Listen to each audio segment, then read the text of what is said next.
รีบสวัสดีបងប្អូនទាំងអស់គ្នាជួបគ្នានៅក្នុងវីដេអូមួយនេះដែលជាវីដេអូបញ្ចប់នៃចម្ពោះមួយអូខេអញ្ចឹង chapter 1របស់យើងដែលរៀនពី consonant ចម្ពោះមួយរបស់យើងដែលរៀនពីព្យញ្ជនៈយើងចប់ហើយនៅក្នុងមេរៀននេះគឺនៅសល់3មេរៀនទៀត19 20និង21ប៉ុន្តែខ្ញុំដាក់ក្នុងវីដេអូនេះតែមួយគឺបង្ហើយតែម្ដងប៉ុន្តែមុនពេលចាប់ផ្ដើមយើងរំលឹកនៅមេរៀនទី17 18សិនដែលយើងបានសិក្សាអញ្ចឹងមេរៀនមកក្នុងវីដេអូមុនយើងបានសិក្សាពីមេរៀនទី1គឺ V សំឡេងវឹកនិង W សំឡេងវឹកដែរអញ្ចឹងនៅក្នុងមេរៀនទី19នេះយើងសិក្សាបន្ថែមពី consonant X ព្យញ្ជនៈ X ដែលមានសំឡេងខ្សឹហើយបាក់រៀងបាក់សេខ្មែរតិចហ្នឹងណាគឺយើងអនុវត្តទាំងអស់គ្នាហើយជួយថាបងប្អូនមានផលលំបាកពាក់ព័ន្ធជាមួយនឹងការប្រកបឬក៏អានសំឡេងហ្នឹងណាគឺយើងចាប់ផ្ដើមទាំងអស់គ្នា O អត់មាន E ពាក្យទី1 O អត់ E នៅខាងចុងគឺសំឡេងអក X សំឡេងខ្សឹអកខ្សឹ ox អូខេទី2 S សំឡេងស I មិនមាន E នៅខាងចុងគឺស្រៈ E ស X X ស six និងស six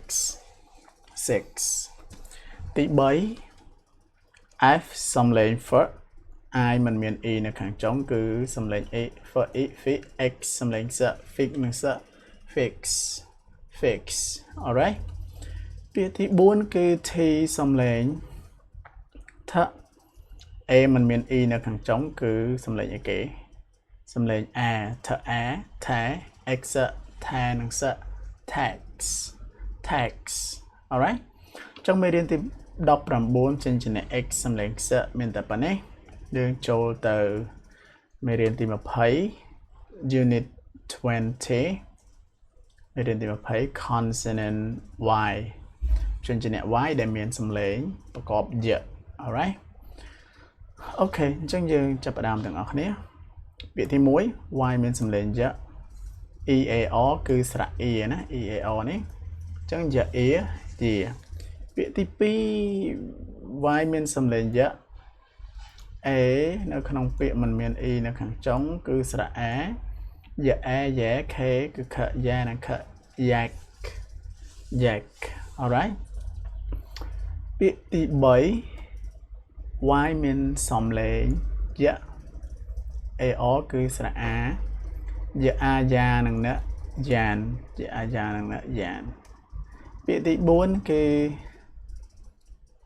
Y មានសំឡេងយៈ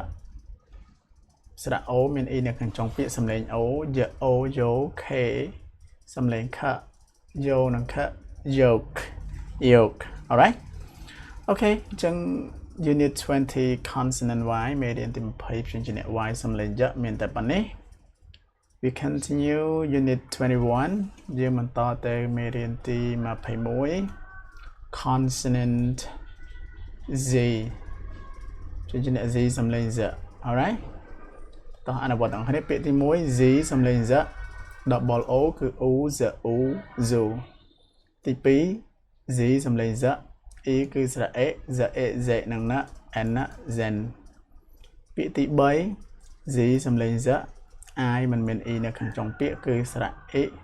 Z E Z P សំឡេង P Z និង P Zip ពាក្យទី4 Z សំឡេង Z I មិនមាន E នៅខាងចុងគឺសំឡេង